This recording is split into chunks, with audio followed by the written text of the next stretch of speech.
새벽에 눈이 하도 내릴 때 예배를 생각하면 약간 걱정됐는데 눈 자체는 너무 아름답더라고요. 그래서 사진을 막 찍어놨습니다. 근데 너무 컴컴해서 어둡게 나와서 별로 효과는 없는데 아무튼 새벽이 너무 멋진 아침이었습니다. 여러분 오늘 또 승리하는 날이 되기를 주님의 이름으로 축원합니다. 예. 오늘 제목을 좀 살펴보겠습니다. 천국은 곳간에서 옛 것과 새 것을 내놓는 집주인과 같다. 이게 성경에 나와 있는 구절입니다. 그래서 천국은 뭐냐? 집주인과 같은 것이다. 뭐 이렇게 표현할 수가 있겠죠.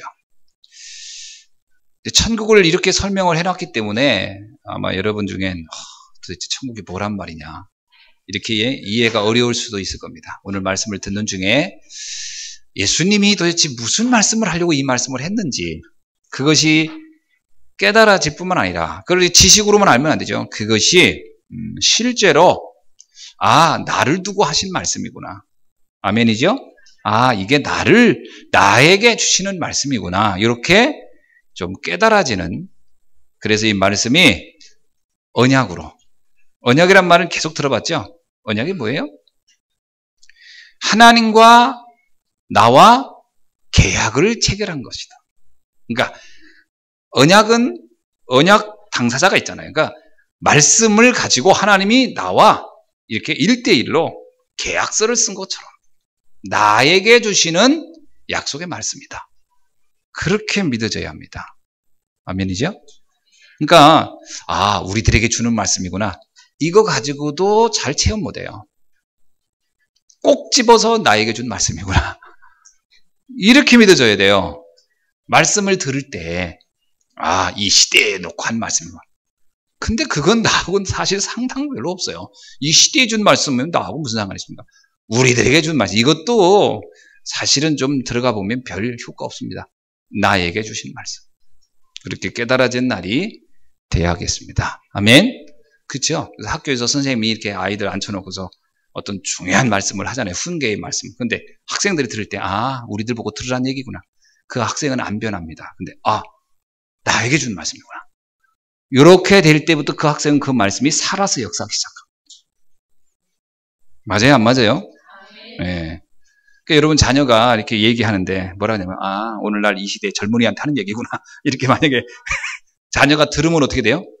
그 말은 백날 들어도 소용이 없는 겁니다. 우리 엄마가 아빠가 나한테 하는 얘기구나. 이렇게 깨달아야 되거든요. 그리고 들으면서 세대 차이는 느낀다. 그게 시대적으로 말씀을 들어서 그래요. 나한테 적용을 해야 돼요. 자, 그래서 오늘 제가 여러분에게 서론적으로 꼭 하고 싶은 얘기가 있는데 뭐냐면 성경에서 우리에게 꼭 하시고자 하는 말씀의 핵심이 있어요. 그게 뭐냐면 복음을 알라, 기도를 알라, 그리고 전도를 알라. 이게 답니다, 사실은. 그러니까 복잡하지 않아요. 그러니까 복잡하다고 생각해서 오해하고 있는데 사실은 우리가 복음이 이해가 되면 봉사하는 거 이렇게 하는 건 그냥 자연스러운 거예요. 그걸 굳이 말 안 해도요. 기도가 이해되면 내가 무엇을 놓고 살아야 되는지, 무엇에 관심을 집중해, 이런 게 다 나와요. 전도가 이해되면 내가 해야 될 일들이 나와요. 그래서 말씀, 기도, 전도. 그래서 복음과 기도와 전도가 이렇게 좀 딱 깨달아져야 됩니다. 그게 신앙생활이에요. 자, 제가 이렇게 복음을 전해보면요, 4가지 반응이 있더라고요. 첫째, 이런 반응을 하더라고요. 복음을 쭉 전해보니까 뭐냐면 다 알겠다는 거예요. 그래서 이제 다른 것 좀 해달라는 거예요. 그런 분들이 있더라고요. 다른 것 듣고 싶다는 거예요. 그러면서 이런 얘기를 해요. 지루하다. 복음을 계속 듣다 보면요, 다 알겠다고 생각을 해요. 그래서 지루하다는 생각을 합니다. 그게 첫 번째 반응이더라고요. 두 번째 반응은 어떤 반응이냐면 복음이면 다 된다는데 왜 나는 안 되지요? 그래서 복음과 내가 안 맞는다는 생각을 해요. 두 번째 그런 생각을 하는 거예요. 이제 제가 만나본 분들의 이제 반응입니다. 세 번째 어떤 반응이 있냐? 아무리 들어도 잘 모르겠다. 이런 분이 있어요. 그래서 이런 얘기를 하더라고요. 모든 걸 복음의 눈으로 보라는데 그게 쉽나요? 그래서 복음이 어렵다고 그렇게 얘기하더라고요. 글쎄, 복음이 어려운 걸까요? 왜 복음이라고 했냐면요. 복된 소식이고요. 너무나 쉽기 때문에 복음이라고 한 겁니다. 그래서 예수님이 뭐냐면 내가 주는 것은 무거운 것이 아니다 그랬어요. 가벼운 것이다. 그러면 뭐냐면 복음이 어려운 게 아니에요. 복음이 나하고 안 맞는 게 아니에요. 내가 안 맞는 거예요. 내가 어렵게 이해하고 있는 거예요. 너무나 간단한 걸 내가 복잡하게 생각하고 있는 거예요. 문제는 복음에 있는 게 아니고 나에게 있는 거예요. 너무나 쓸데없는 게 많이 들어가지고 온갖 생각을 가지고 하니까 안 맞는 거예요. 내 오래된 체질 때문에. 간단한 거거든요. 그러니까 갈릴리 사람도 이해하고요. 창녀도 이해하고요. 못 배운 사람도 다 이해할 수 있는 게 복음인데 그게 왜 어렵다. 그리고 복음이 다 알겠다고 그러는데 사도 바울처럼 그렇게 엄청나게 똑똑한 사람도 복음의 깊이와 넓이와 높이를 다 측량이 안 된다. 그건 복음이 어렵다가 아니라 복음이 주는 그 어마어마한 축복을, 어마어마한 능력과 가치가 쉽게 다 깨달아지지 않는다 할 정도로 알면 알수록 무궁무진하다. 그런 의미거든요. 근데 복음을 다 안다 그래요. 정말 다 아는 걸까? 저도 제가 복음을요 지금까지 10몇 년을 쭉 복음 안에서 기도하고 말씀 듣고 하면서도 저보고 복음을 얼마큼 합니까? 그러면 조금 합니다. 이렇게밖에 못할 것 같아요. 전에 어떤 목사님이 저한테 그러더라고요. 노인 양반이시고 목회를 오래 하신 분인데 나는 복음이 실오라기만큼 안 하죠. 그러시더라고요. 난 그 얘기 들을 때 이분이 굉장히 겸손한 분이구나 알아서 했는데 그게 아니고 자기가 그러더라고요. 겸손이라 진짜 그렇다. 그건 복음이 어려워서가 아니야. 내 안에 너무 오래된 체질이 많아서 실오라기처럼만 알아진다는 거예요. 근데 그것만 알았는데도 너무나 난 행복하다. 네 번째 사람이 있습니다. 복음이 너무나 정확하다. 복음은 들을수록 힘이 난다. 복음은 너무나도 완벽한 것이다. 이렇게 말하는 분도 있어요. 복음은요, 들으면 들을수록 행복한 겁니다. 그렇잖아요. 나에게 딱 맞는 얘기하고 나를 살리는 말을 하는데 그게 싫다? 그러면 내가 심각한 병에 걸린 거예요. 내가 좀 중병에 걸린 사람이 너는 사는 길이 있다. 이렇게 하면 너는 금방 이 불치병에서 나을 거야. 이 얘기를 들었는데 그게 듣기 싫다. 그게 힘들다. 그게 너무 피곤하다. 그럴 수는 없거든요. 들을수록 힘나고 재밌고 그렇구나. 그 자연스러운 반응 아니겠습니까? 복음은 그런 거거든요. 근데 이제 왜 안 맞느냐? 복음 외에 다른 방법을 내가 생각하고 있는 거예요. 다른 거를 다 마음속에 이렇게 내 마음의 중심이 다른 데 가 있어요. 나는 지금 그게 아니고 다른 걸 가지고 뭐 좀 해볼까 하고 있는 거예요. 근데 그 얘기를 하는 거예요. 그러니까 안 들리고 안 맞는 것 같고 싫은 거예요. 그럼 왜 그 얘기만 자꾸 할까? 이렇게 들리는 거예요. 그렇잖아요. 의사 선생님이 병원에, 여러분이 환자가 병원에 가면 의사 선생님이 하는 얘기가 있습니다. 약 제때제때 먹으세요. 과식하지 마세요. 운동하세요. 몇 가지 얘기를 하잖아요. 그 얘기를 들으면 맞는 얘기입니다. 여기 김종훈 내과에 제가 가끔 약을 타러 가는데 그 의사 선생님이 그렇게 약간 뭐랄까 허탈한 농담? 약간 좀 이렇게 좀 농담 아닌 농담을 잘해요. 그게 가만히 듣다 보면 약간 힘 빠져요. 농담하는 게 툭 던지는 말이 좀 애매한 그 말도 있고 좀 재미있어요. 근데 그 말을 이렇게 들으면 틀리는 말은 하나도 없어요. 저는 그렇습니다. 그래서 저번에도 갔는데 저한테 그러더라고. 무슨 얘기를 했더니 뭐라고 나한테 이제 훈계를 하시는 거예요. 예, 선생님, 그대로 하겠습니다. 내가 그랬어요. 실제로 그대로 해야 되겠더라고요. 왜? 틀리는 말이 하나도 없어요. 왜냐, 전문가의 말이 맞아요. 근데 만약에 내가 어디서 다른 얘기를 듣고, 다른 거를 막 하려고 해요. 가서 앉아 들으면요. 이런 생각합니다. 아이, 그만 잔소리 하지. 듣기 싫다, 이렇게 합니다. 그거는 의사가 틀린 게 아니고, 내가 틀려서 그런 거예요. 내가 잘못 알고 있는 걸 갖다 거기다 적용하려고 해서 그런 거예요. 복음은 정확한 겁니다. 자, 저는 이 복음의 진정한 맛을 본 사람을 설명을 하나 드리고 있는데, 그 욥이라는 사람이에요. 욥이 뭐라고 설명했냐면, 욥기 42장 5절에서 이런 얘기예요. 전에는 내가 죽게 대하여 귀로 듣기만 하여 싸운데, 이제는 눈으로 주를 배움나이다. 전에는 복음에 대해서 듣기만 했어요. 그런가 보다. 지금은 내가 본다는 거예요. 이것을 확인하고 있다는 거예요. 역시 복음이구나. 이걸 내가 체험하고 있다는 거예요. 우리 신앙이 봐야 됩니다. 듣는 거 가지고는 안 돼요. 그래서 옛날에는 백문이 불여일견이라고. 100번 들어봐야 한 번 보는 것만 못해요. 봐야 됩니다. 복음이 이런 거구나. 그래서 오직 복음이라고 하는구나. 초대교회 성도들이 오직 복음이라고 그들이 한 것은 그들이 성격이 독특해서가 아니고 본 겁니다. 봤던 거예요. 오늘 우리가 그걸 봐야 됩니다. 우리는 흔히 복음을 이렇게 들으면 사람이 듣다 보면 안다는 생각을 해요. 아, 나 안다. 근데 안다는 게 얼마나 주관적인지를 여러분 아시죠? 안다는 게. 저보고 어떤 분이 박근혜 씨를 압니까? 문재인 씨를 압니까? 라고 묻는다면 저는 이렇게 대답할 겁니다. 박정희 대통령의 장녀지. 그 사람은 새누리당 출신이지. 그 사람은 서강대 나온 사람이지. 얼마 전에 저기 유세하다가 여기 다쳤지. 이게 알지요. 그거 아는 겁니다. 또 문재인 씨를 아냐? 그러면 그 사람은 경희대 출신이고, 또 그 사람은 저기 노태우 대통령 비서실장을 했고, 그 사람 지금 민주당 출신입니다. 아는 거죠. 그럼 이게 다 아는 겁니까? 아니에요.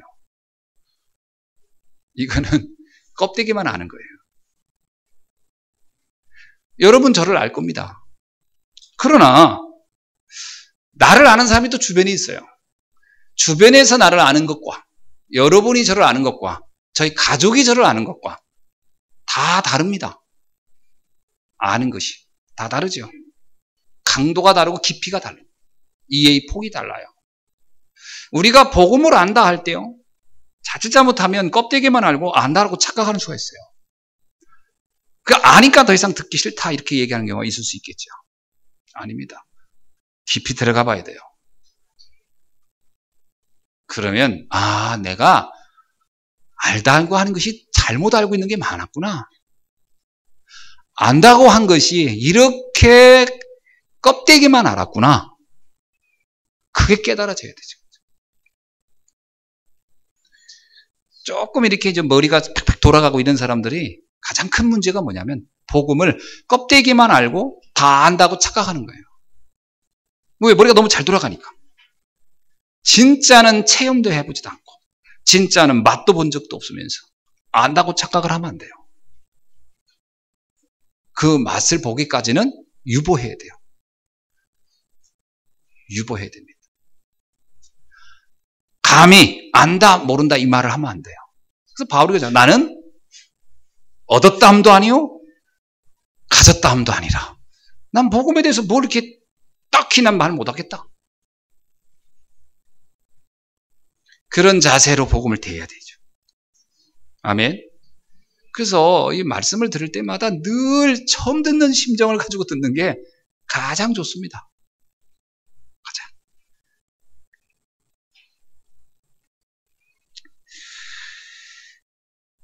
그래서 빌립보서 3장 12절에 내가 이미 얻었다 함도 아니요 온전히 이루었다 함도 아니라 오직 내가 그리스도 예수 안에 잡힌받은 그것을 잡으려고 쫓아가노라.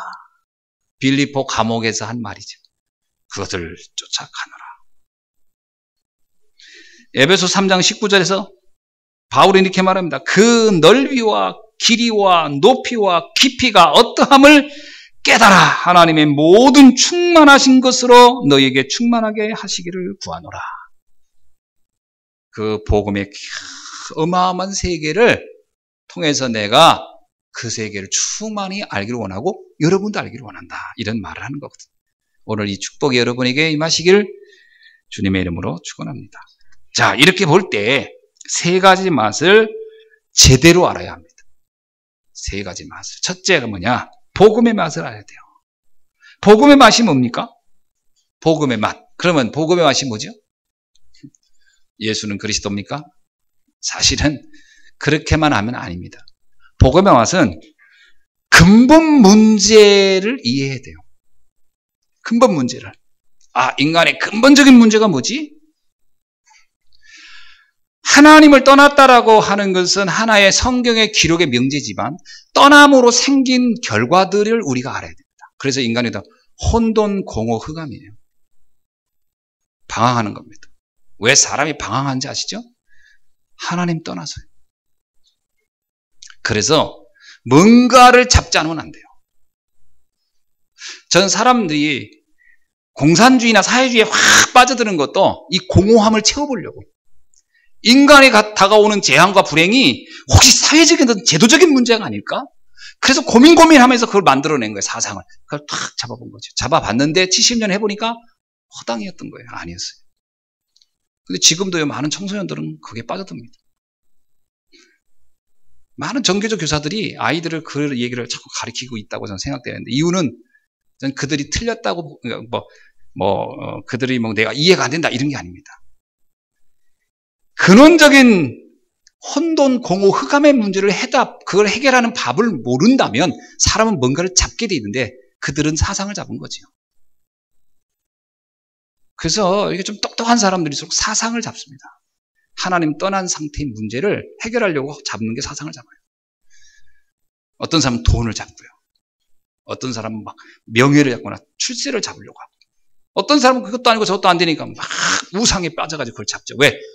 자신의 좀 혼돈, 흑암, 공허를 해결해 보려는 거예요. 이게 하나님 떠난 창세기 3장 문제거든요. 이것도 저것도 안 되면 술로 세월을 보내는 겁니다. 엉뚱한 어떤 쾌락이나 자극적인 거로 보내는 거예요. 왜? 근본적인 문제에 인간이 가지고 있는 이 문제 해결이 안 되니까 그래요. 왜 저 사람이 저렇게 도박에 빠질까? 근원으로 들어가 보세요. 그 사람은 지금 뭔가 내 인생을 참 행복하게 할 수 있는 걸 찾지를 못한 거예요. 그걸 찾으려고 했는데 이 사람은 수준이 그거로 잡은 거예요. 그리고 이전에 사람들한테 본 거든가. 그게 가문을 타고 오는 문제잖아요. 잡은 겁니다. 그게. 그리스도 정확히 아는 것은 바로 이 문제부터 벗어나는 걸 말하는 거예요. 그게 복음의 맛이에요. 혼돈, 공허, 흑암이 끝나야 돼요. 허무가 끝나야 돼요. 막막함이 끝나야 돼요. 막연함이 끝나야 돼요. 허전함이 끝나야 돼요. 우울함이 끝나야 돼요. 그래야 복음의 맛을 본 거예요. 복음의 맛을 못 보면 옛 체질을 끊으려고 해도 끊어지지 않아요. 그 허무함이 남아있는데요. 허탈함이 남아있는데요. 막막함이 남아있는데요. 그게 해결됩니까? 많은 철학자들이 그러잖아요. 인간의 실존을 얘기하잖아요. 그래서 솔로몬이 헛되고 헛되다 다 헛되다 이 말이 뭔 말이냐면 하나님을 만나지 못한 인생의 실존적 상태를 설명한 거예요. 헛되고 헛되고 모든 것이 헛되고 마치 이 세상이 바람을 잡는 것 같다. 저는 지난번에 박근혜 씨가 나와서 무슨 얘기를 하는데 정치적인 얘기는 다 떠나서요. 어머니가 돌아가시고 아버지가 그렇게 비참하게 죽은 상태에서 어떻게 이거를 극복했습니까? 그랬더니 이분이 책을 읽는 중에 인간은 한 점이구나. 그거로 해결했다는 거예요. 저는요, 이해가 되면서 불쌍하구나 이 생각이 들더라고요. 인간은 어차피 한 점 흙으로 가는 거구나. 그러니까 우리 아버지도 어머니도 어차피 갈 뿐인데 그 방법으로 간 것뿐이지 라고 자기 간에 해석을 한 거예요. 그리고 나의 인생도 역시 그렇게 한 점으로 갈 것이다. 그러니 자기가 자기를 추스린 겁니다. 딱 듣는데요. 허무에 극치더라고요. 허무하구나, 저 사람이. 허무하구나. 제가 그러잖아요. IMF 때, 나라가 위기에 있을 때, 이 나라를 내가 어떻게 세웠는데 내가 이 나라를 구하려고 나왔다. 그 말도 이해가 돼요. 사람들은 오해하더라고. 지가 무슨 영웅이야. 그게 아닙니다. 이 사람은 아버지와 함께 나라에 관해서 본의 아니게 늘 본 거예요. 그게 자기 인생 전부예요. 근데 나라가 어렵다. 그러면 자기 존재 자체가 사라지는 거예요. 이 사람의 유일한 존재는 나라예요. 이 사람은 아마 내가 보기에는 오직 나라를 위해 살다 갈 겁니다. 가기는. 자기 개인의 이익은 찾지 않을 겁니다. 왜? 본질 자체가 그렇게 돼 있어요. 이 사람은. 그런데 문제는 뭐냐면 개인은 허무한 거예요. 허무하구나. 그게 뭐냐면 하나님 떠난 사람이 갖는 방식 중에 하나예요. 가만히 제가 보니까 허무하구나, 저 사람. 답이 없구나. 그런 게 이해가 되는 거예요. 어떤 사람은 다른 거 잡죠. 돈을 잡든지 명예를 잡든지. 근데 이 사람은 내가 볼 때는 어차피 장애인이잖아. 나는 결혼도 안 했고, 나는 부양할 가족도 없고, 나는 부모도 없다. 그 말이 그 말이에요. 나는 오직 이거를 놓고 살다 갈 것이다. 아버지처럼 어머니처럼 죽든지 어든지. 내가 볼 때 국가로에서는 꽤 열심히 하다 갈 것 같습니다. 뭐 무서울 것도 없는 사람이고 어차피. 그러나 개인은 허무한 거예요. 답이 없더라고요.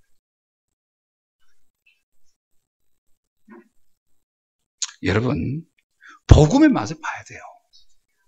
굉장히 중요한 거예요. 인생에 대한 실존적 답을 얻는 것을 말합니다. 답을 얻어야 돼요. 제가 내가 뭐라고 말을 이렇게 잘 표현이 못해서 이렇게 하니까 좀 어렵게 느껴질지 모르지만 사실은 굉장히 쉬운 얘기이기도 한 겁니다. 그리스도라는, 그래서 하나님이 인간을 너무 잘 알아요. 그래서 성경에 나오잖아요.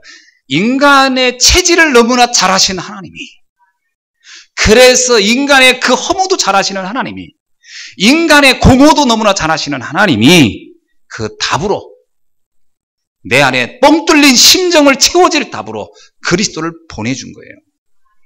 그래서 그리스도만이 인생의 허무에 딱 맞는 답이에요. 그 외에 다른 거로 끼면요, 틀린 낫도를 끼는 것 같이 꼬인 것 같지만 나중에 쑥 빠져버리고 아닌 거예요. 그게 복음의 맛입니다. 두 번째는 기도의 맛이에요. 세상은 반드시 영적인 세계가 존재해요. 이게 중요한 겁니다. 사람들은 자꾸 육적인 것이 전부라고 생각하는데, 여러분, 우리가 이치적으로 따져서만 해결되는 것만 전부다. 말도 안 돼요. 지나간 어제도 과거는 입증할 수 없는 거예요. 입증할 수 없는 게 얼마나 많으면서 사실인데요.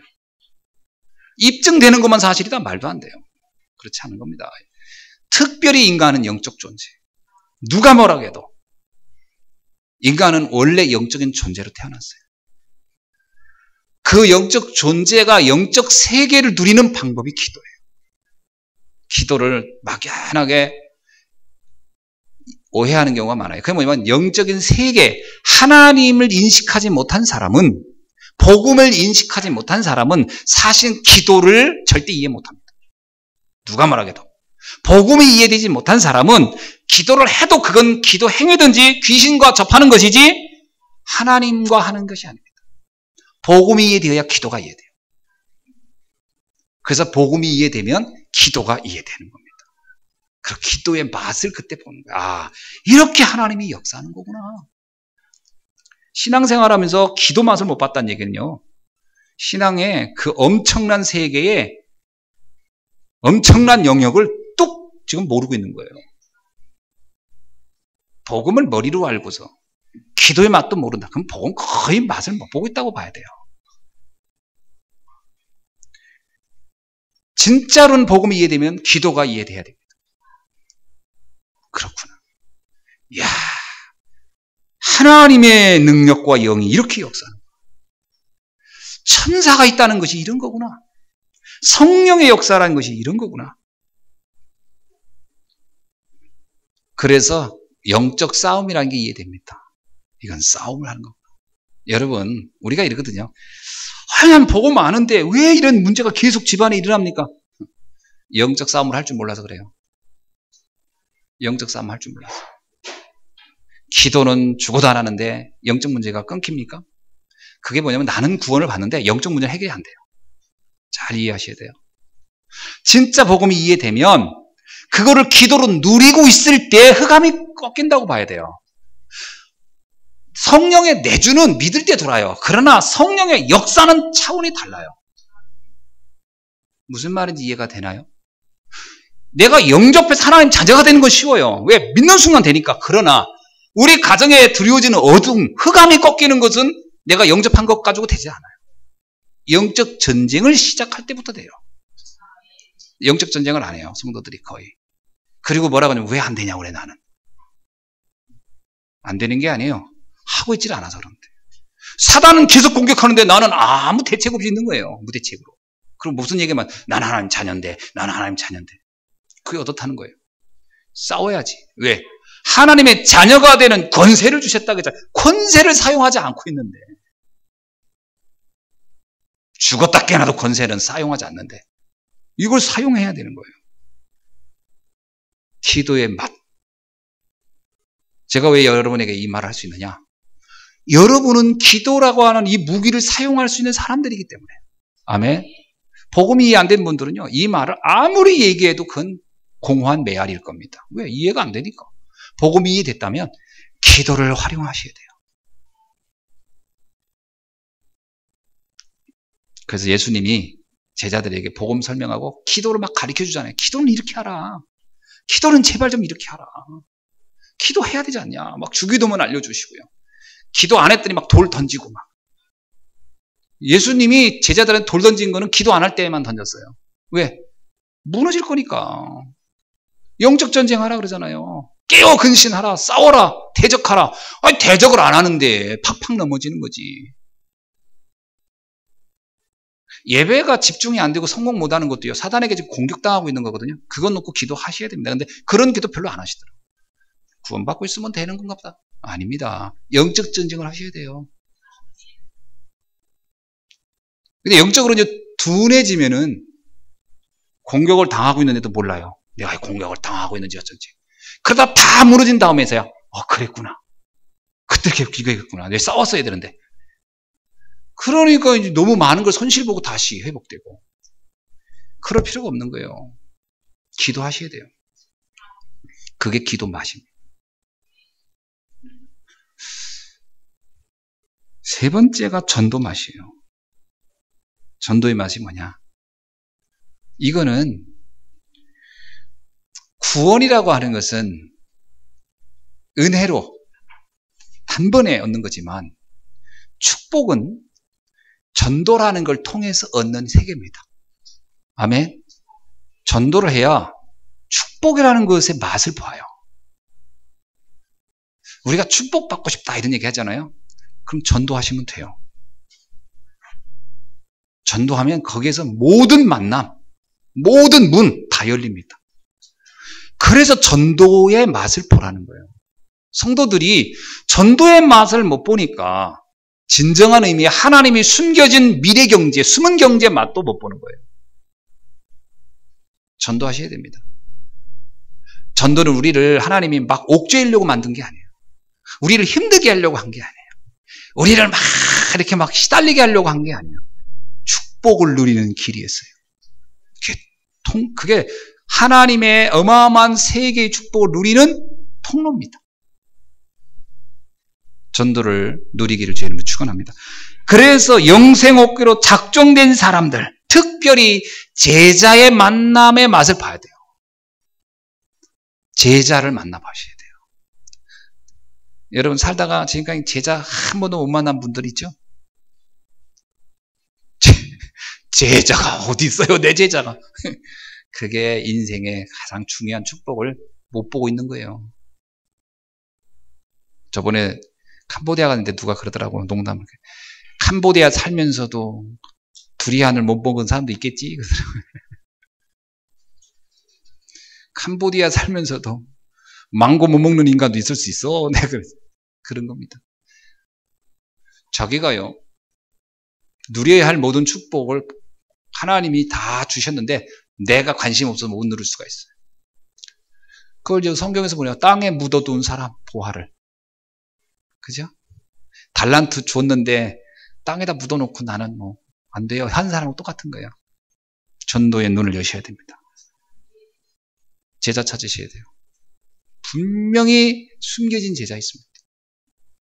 자, 이것을 통해서 우리가 복음 기도 전도 맛을 보란 말이에요.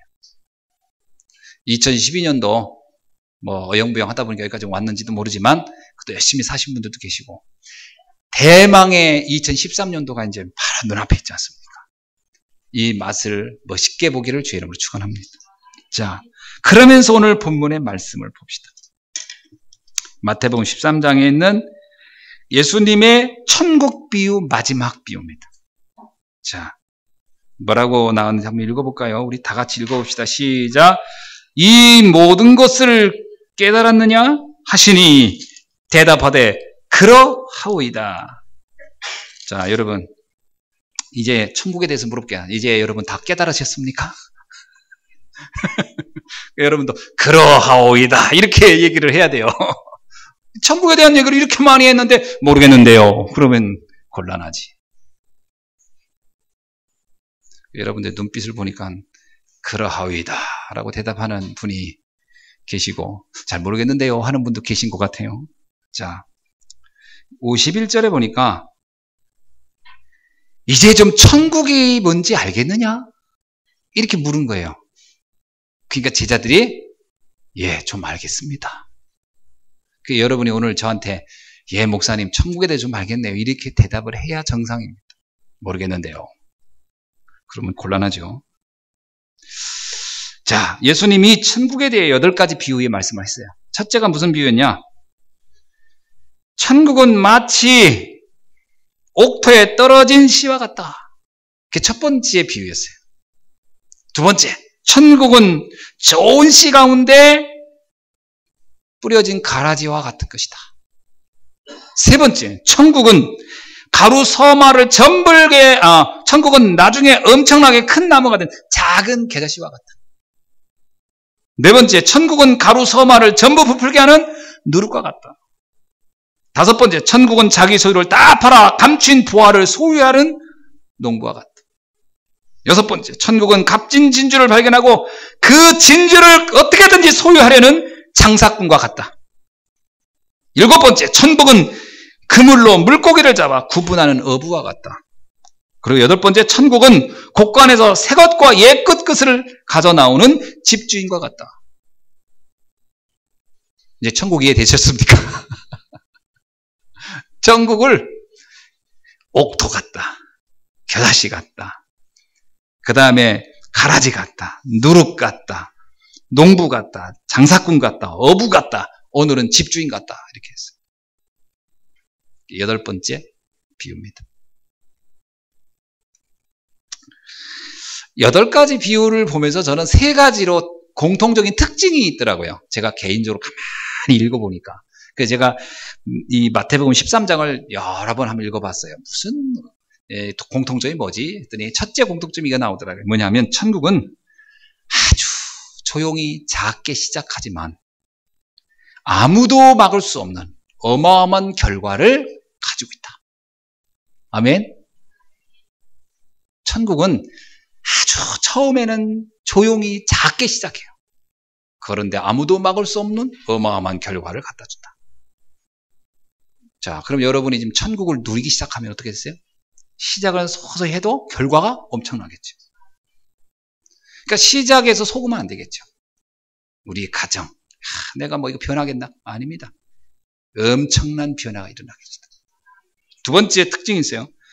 천국은 세상에 그 어떤 것도 비교할 수 없는 어마어마한 가치가 있다. 그 가치에 대한 부분을 설명하고 있어요. 천국은 엄청난 가치가 있다. 여러분, 우리가 왜 천국에 이렇게 가치가 있을까요? 생각해 보세요. 아무리 돈을 쌓아놓으면 뭐합니까? 계속 재난이 오면 아무것도 아니지. 아무리 건강을 하면 뭐합니까? 어느 날 갑자기 병마가 다가오면 아무 의미가 없지. 아무리 열심히 노력하면 뭐합니까? 저주와 재앙이 갑자기 불어닥치면 끝인데. 세상에 어떤 것도 비교할 수 없는 가치. 아멘. 우리의 인생의 운명과 저주와 재앙을 완전히 해결하는 것이 하나님의 나라 아닙니까? 그 가치를 비교할 수가 없다는 거예요. 어떤 것도. 하나님의 나라에 대해서 여러분이 누려야 되죠. 어떻게 누립니까? 흑암이 꺾이는 것이 하나님의 나라의 시작이니라 그랬어요. 영적 전쟁하면서 기도하면서요. 흑암이 무너져야 돼요. 근데 그 결과 엄청날 것이다. 믿으시기 바랍니다. 아멘. 하나님이 농담으로 한 것도 아니고 그냥 심심해서 한 얘기가 아니고 정말 진리기 때문에 하신 말씀이니까 여러분 믿으시면 돼요. 세 번째 특징이 있어요. 천국은 하나님의 특별한 은혜를 받은 사람만 누리는 세계다. 그 얘기입니다. 아무나 할 수 있는 게 아니라는 거예요. 이 세계는. 그렇죠? 불신자가 이거는 흉내낼 수도 없고요. 모방할 수도 없어요. 흉내낼 수가 없어요. 오직 하나님의 은혜를 입은 자만 아는 세계다. 자, 그러는 중에 오늘 8번째 말씀입니다. 8번째 말씀을 통해 여러분이 진짜로 다시 한번 천국에 대한 중요한 축복과 비밀을 확인하고 또 오늘 여러분의 것으로 하는 축복의 날이 되기를 축원합니다. 예, 자, 시간이 많지가 않네요. 자, 빨리빨리 진행하겠습니다.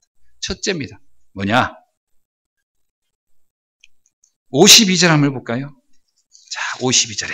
그러면서 예수님이 제자들이 다 이해했다고 하니까 다시 한번 말씀을 마지막 정리해 주는 겁니다. 자, 읽어봅시다. 시작. 예수께서 이르시되, 자, 이제 다 알다고 하는 제자들에게 하는 얘기예요, 지금. 시작. 그러므로 천국의 제자된 서기관마다, 여기까지입니다. 천국의 제자된 서기관마다. 무슨 얘기냐면요. 제자입니다, 제자. 천국을 누리려면 제자가 돼야 된다. 여러분, 본래 서기관의 직무를 여러분 아시죠? 직무, 서기관은 원래 말씀을 연구해가지고 그 말씀의 그 진리를 보존하고 그것을 전달하는 직임을 가진 게 바로 선지자의 역할이에요. 그러니까 예수님은 이 선지자들이 이 본래적인 직임에서 이탈해서 막 형식주의가 되고 그리고 완전 권력에 빠져가지고 다른 사람을 막 업신여기고 그거 가지고 사람을 괴롭히고 그래서 이 서기관들하고서 비난했지 원래 서기관의 역할 자체를 제대로만 깨달으면요 굉장히 중요한 일이에요. 구약 성경의 대표적인 서기관이 두 사람이 있습니다. 하나는 누구냐? 에레미야.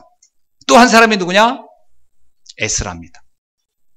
하나님의 말씀을 잘 깨닫고 전달한 사람이에요. 그게 무슨 얘기입니까? 정확한 말씀, 복음을 알고 전달하는 제자. 이걸 말하는 거예요. 그래서 요한복음 5장 39절에 보면은 이런 말씀을 해요. 예수님이 너희가 성경에서 영생을 얻는 줄로 생각하고 성경을 연구하지 않냐? 이 성경이 곧 내게 대하여 증거하는 것이노라. 우리가 성경을 보면서요. 66권이 딱 하나를 설명해요. 그리스도입니다. 그 그리스도를 내가 연구해서 찾아냈느냐? 그렇다면 그것을 네가 진리로 붙잡고 그리고 다음 세대 전달해야 되지 아니냐? 천국은 그렇게 되는 것이다. 진리를 붙잡고 진리를 전달하는 것이다. 그래서 이걸 한마디로 말하면요. 전도 제자가 되라는 얘기예요. 전도 제자의 응답을 받아야 정말 이제 천국, 이제 마무리를 하는 겁니다. 천국에 대한 비유 마무리. 전도 제자의 응답을 받아라. 아멘이니까? 예, 아멘입니다. 그러면서 우리가요, 예수님 당시에 가만히 보세요. 많은 무리가 있고 그 중에 제자가 있어요. 요한복음 6장 2절을 한번 볼까요? 요한복음 6장 2절에 보면 이런 얘기가 있습니다. 자, 한번 봅시다. 큰 무리가 따르니 이는 병자들에게 행하시는 표적을 보았습니다. 그렇습니다. 무리는 눈에 보인 표적 보고 따라가는 사람이 무리예요. 그러니까 예수님이 병자 고치고 막 하니까 많은 무리가 와 좋다. 무리는 드러나는 것 보고 따라오는 겁니다. 눈에 띄는 거, 육신적인 거. 그런데 이 무리의 약점이 뭐죠? 자기가 원하는 것이 충족이 안 되면 갈등하다 다 떠나버려요. 그게 무리의 한계예요. 그래서 성경 6장 66절에 한번 보세요. 요한복음 6장 66절에 이런 말씀이 있어요. 또 이르시되 그러므로 전에 너희에게 말하기를 그때부터 뭐랍니까? 그의 제자 중에 많은 사람이 떠나가고 다시 그와 함께 다니지 아니하더라. 여기서요, 성경 원어에 뭐냐면 스스로 제자라는 자들이 이렇게입니다. 그러니까 예수님이 제자를 인정한 게 아닌데 자기가 난 제자야 그러고 따라왔던 사람들이 사실은 무리였던 거죠. 근데 이들이 뭐랬냐? 원하는 것이 주님이 안 주니까, 육신적인 거 막 표적, 막 오병이어 먹을 거 막 줘야 되는데 이거 안 주니까, 나는 생명의 떡이다 차라리 나를 먹어라 막 이러니까 도대체 이게 무슨 말이냐, 너무 어렵다. 그러더니 이들이 예수님을 다 떠났더라. 그렇게 된 겁니다. 하나님의 나라는 무리를 가지고는 안 만들어져요. 이들이 영적인 세계 모르는데 영적 전쟁 하겠습니까? 기도하라면 기도를 하겠어요? 흑암을 꺾으면 꺾겠냐고요. 눈에 보이는 그것 따라오는 사람들인데. 그러니까 하나님 나라가 만들어질 수가 없어요. 하나님 나라는 제자들 중심으로. 그런데 6장 3절에 볼게요. 자, 예수께서 6장 3절입니다. 산에 오르사 제자들과 함께 거기 앉으시. 제자들이 따로 있었어요. 이건 예수님이 인정하는 제자예요. 제자들은 어떠냐? 영적인 세계를 보고 가는 사람들이. 그래서 사람들이 예수님을 다 떠났을 때 예수님이 그들을 향해 한 말이 이겁니다. 살리는 것은 영이니 육은 무익하니라. 네가 육신적인 것 크고 먹고 그거 얻으려고 그건 사실은 우리 인생의 그 재앙과 저주를 해결할 수 없는 것들인데 영적인 세계가 회복돼야 되는데 네가 그 영을 모르는구나. 안타깝다. 이게 예수님이 우리들 향해 한 말이고요. 제자들은 처음부터 영적인 게 이해된 사람들이었어요. 어떻습니까? 예수님이 갈릴리 바닷가에서요, 베드로를 처음 만났을 때입니다. 그때 베드로가 예수님한테 첫 한 고백이 어떤 거냐면요, 신기한 고백을 합니다. 이런 얘기를 합니다. 요한복음 6장 누가복음 5장 8절인데요. 시몬 베드로가 이를 보고 예수의 무릎 앞에 엎드려 가로되 주여 나를 떠나소서 나는 죄인이로소이다. 뭐 예수님이 베드로한테 너 죄인이다 아니다 이런 얘기 한 적도 없어요. 너 인생을 이렇게 살았니 이런 얘기 한 적 없어요. 그냥 예수님이 앞에 있어서 말씀하니까 베드로가 깨달은 거예요. 이분은 완전하신 그리스도시고 나는 창세기 3장 문제를 가진 근본 문제를 가지고 있는 인간이구나. 이분이 내 문제를 해결할 수 있다 이런 건 아직 이해가 안 된 상태니까요. 영적인 세계를 본 거예요. 놀랍죠? 제자는 영적인 세계를 본 거예요. 그게 예수님은 그런데 네가 나를 따르라 그랬더니 이분이 참 진리라면 따라야죠. 당연히. 모든 걸 버려두고 바로 따르더라. 그게 제자의 특징입니다. 묻지를 않아요. 어느 보험 광고하는 거니까 묻지도 않고 따지지도 않고 뭐 그러던데 제자는 묻지도 않고 따지지도 않습니다. 따질 이유가 없어요. 아니까. 알면 말할 필요가 없잖아요. 모르니까 뭡니까? 왜 그렇습니까? 자꾸 질문하는 거. 알면 뭐하러 말합니까? 다 알고 있는데. 모르면서 말 안 하는 건 진짜 그건 무식한 거라지만 알면서 말 안 하는 건 지혜라고 하잖아요. 제자들은 말할 필요 없어요. 이유가 없고 핑계가 없고 변명이 없어요. 영적인 세계를 아는데 무슨 변명이 따로 있겠습니까? 이래서 못해요. 저래서 못해요. 그건 영적인 세계를 모르고 있는 거잖아요. 여러분, 그 무리들이 다 떠났어요. 예수님. 그때 예수님께서 제자들에게 묻습니다. 너희들 또 나를 떠나겠느냐? 그러니까 베드로가 이렇게 얘기하죠. 아주 유명한 고백입니다. 영생의 말씀이 주께 있사온데 우리가 누구에게로 가오리까? 그렇습니다. 우리가 지금 떡 몇 덩이 먹으려고 주님을 따라온 게 아닙니다. 표적 그런 게 필요해서 온 게 아닙니다. 영생의 말씀이 있으므로 우리는 갈 데가 없습니다. 여기 외에는. 영적인 세계를 본 게 제자예요.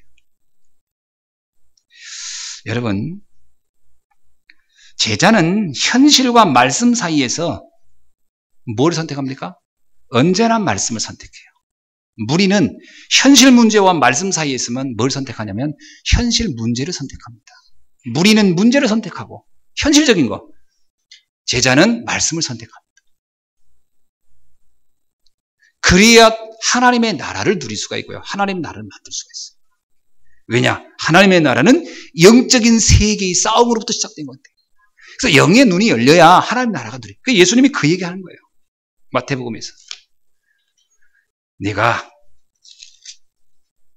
천국의 제자가 돼야 한다. 아멘. 두 번째입니다. 두 번째 뭐라고 하죠? 그래서 그래서 먼저 이런 제자들을 우리가 곳곳에서 찾아 세워야 돼요. 아멘이죠?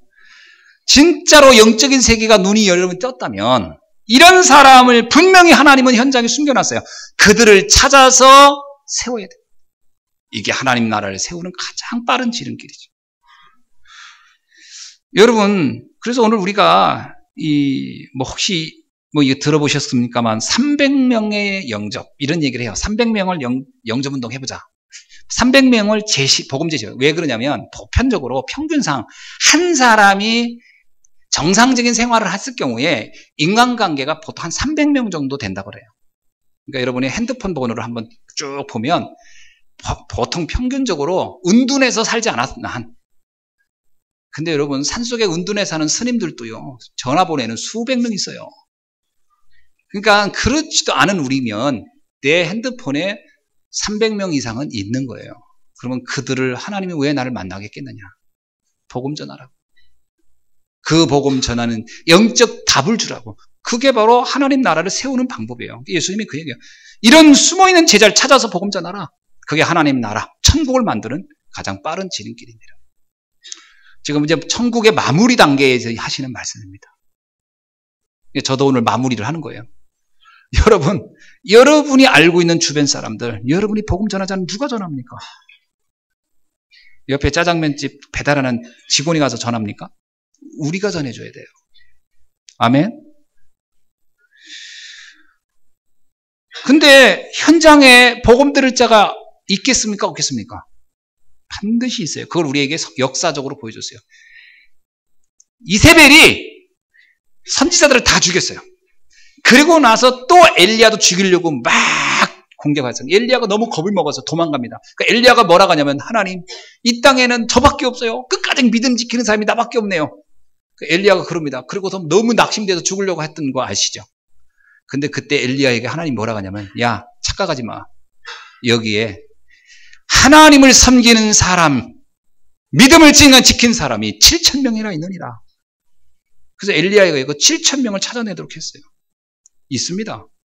엘리야만 자기가 모르고 있었지. 하나님은 곳곳에 복음 들을 자를 다 준비해놨어요. 초대교회 마가다라방에 성도들이 모여 있었어요. 우리밖에 없어요. 우리는 죽는 것 같고 우리는 막 핍박을 당하고 있고 유대인들은 우리를 막 공격하고. 그래서 초대교인들은 자기들만 있는 줄도 알았었잖아요. 그런데 아니에요. 복음 듣고 알고 보니까 아니구나. 하나님이 곳곳에 사람들을 숨겨놨구나. 그래서 나가서 복음 전하랬어요. 예루살렘, 유다, 사마리아 땅끝까지 가라. 거기엔 복음 들을 자가 있느니라. 그래서 초대교회 성도들이 그 말씀 딱 잡고 현장에 갔어요. 예루살렘에. 그랬더니 어떻게 됩니까? 성경에 3,000 제자가 일어났어요. 그렇습니다. 현장에는 반드시 있어요. 이 맛을 봐야 돼요. 이 3,000 제자 일어나는 걸 봐야 하나님의 나라가 이렇게 확산되는 거구나.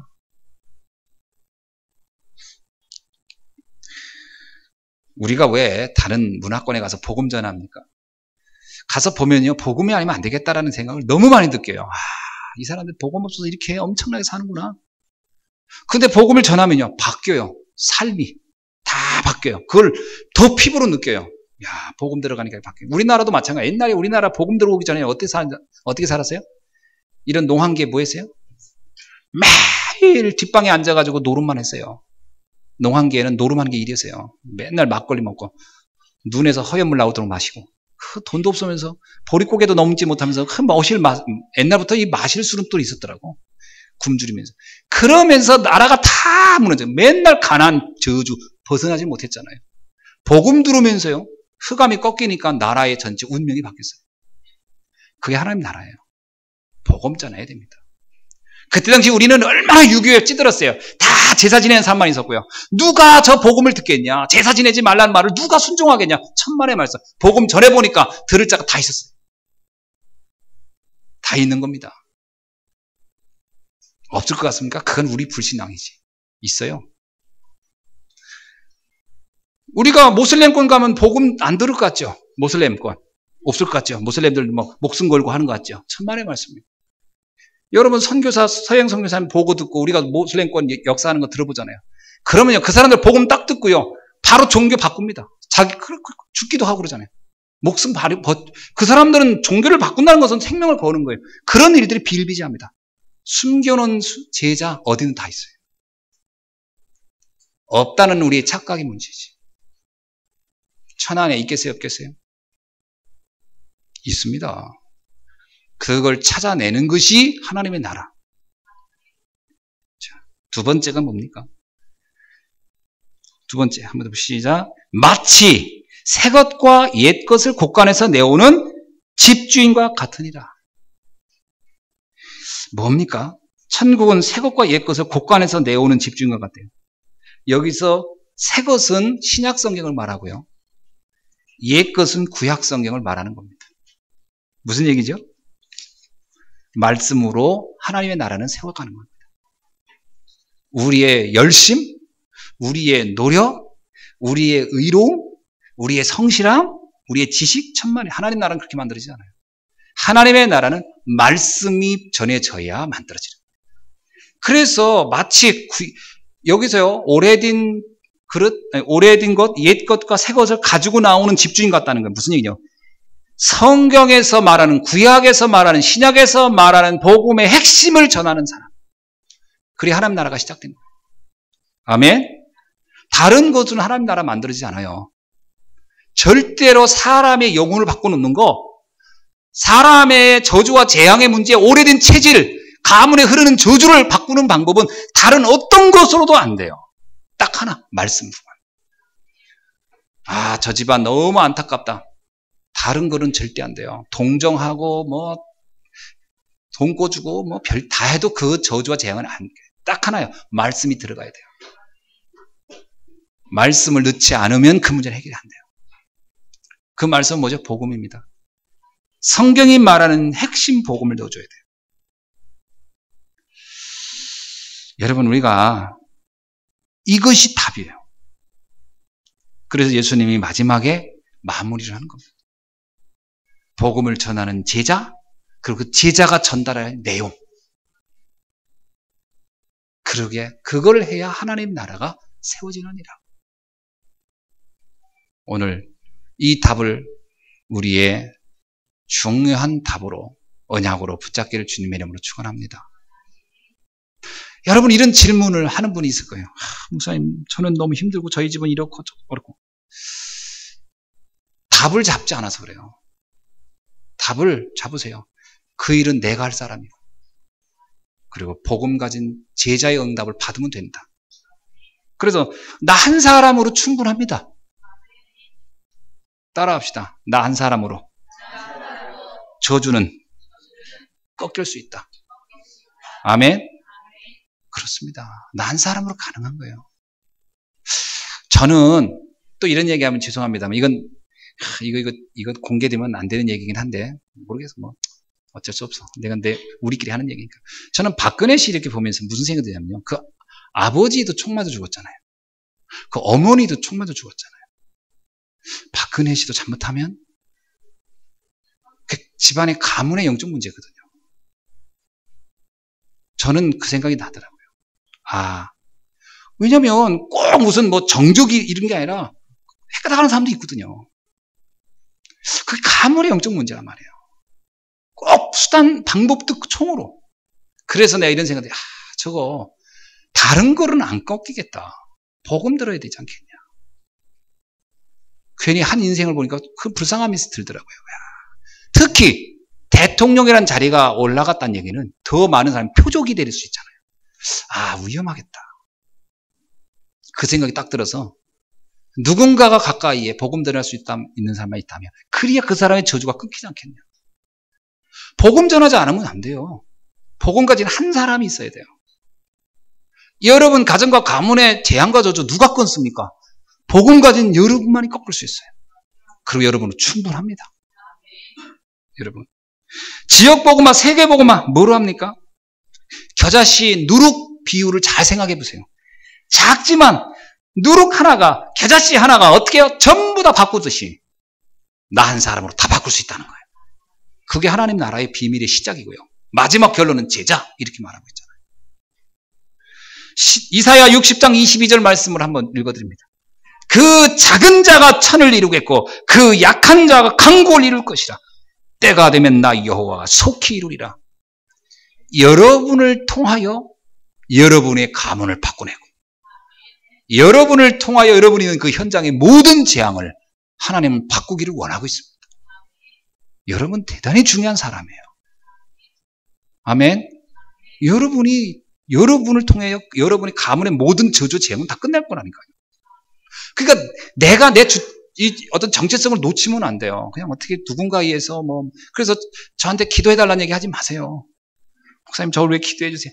기도하죠. 그러나 제 기도 때문에 여러분의 가문의 문제가 해결되는 게 아니고 여러분이 그거 놓고 기도해야 돼요. 저도 물론 하지만 저만 믿고 있으면 안 돼요. 아멘? 그거 여러분 하셔야 돼요. 그게 나 한 사람의 응답이에요. 두 번째 뭡니까? 현장에는 반드시 3천 제자가 있다는 거 잊지 마세요. 그래, 나와 함께 할 사람들이 있겠구나. 그렇습니다. 여러분 복음 전하면서 가보세요. 여러분을 함께 할 만남, 여러분과 함께 인생을 살아가면서 이걸 놓고 함께 응답받고 함께 축복받을 사람들이 쫙 도쳐 있다. 잊지 마세요. 혼자가 아닙니다. 엘리야의 착각을 여러분 하지 마세요. 하나님 저는 혼자예요. 우리 집안에 저 혼자예요. 천만의 말씀 만만의 공덕이에요. 있습니다. 3천 제자가 있었는데요. 3천 제자, 7천 제자가 있었는데 혼자란 생각 절대 하지 마세요. 반드시 있습니다. 세 번째, 시작하세요. 내가 알고 있는 사람부터 서서히 복음을 전달해보고 제시돼요. 이번 성탄절을 이번 기회로 한번 삼아보세요. 이번 성탄에 많은 분들을 우리가 초청하려고 합니다. 이유는 딱 하나예요. 지상 최고의 선물을 전달하고자. 아멘. 여러분 그 생각하세요. 오늘 이 성탄에 와서 이 말씀 한 번만 듣는다면 저 사람의 운명이 인생이 바뀔 수 있겠구나. 바뀝니다. 정확히 이해만 하면. 저는 제 자신이 그 체험자 아닙니까? 여러분도 체험자들 아닙니까? 바뀌지 않습니까? 그렇다면 이걸 내가 전달하리라. 이번 성탄을 이런 계기를 가지고 기도하면서요. 이틀밖에 안 남았지만 어떻게든 초청해서 한번 말씀 듣게 해보겠다. 이런 생각을 한번 해보시기를 주의 이름으로 축원합니다. 기도하겠습니다. 하나님 감사합니다. 나 한 사람으로 하나님의 나라를 충분히 만들어낼 수 있다는 이 말씀을 언약으로 굳게 붙잡고 지금부터 영적 전쟁을 시작할 수 있도록 축복해 주옵소서. 하나님 이제 우리에게 이 힘이 있고 이 능력이 있음을 알게 되어 싸우니 속지 않게 하시고 착각하지 않게 하시고 담대하게 이 복음 붙잡고 우리의 가문을 살려낼 수 있도록 인도하여 주옵소서. 살아계신 주 예수 그리스도의 이름으로 기도하옵나이다. 아멘.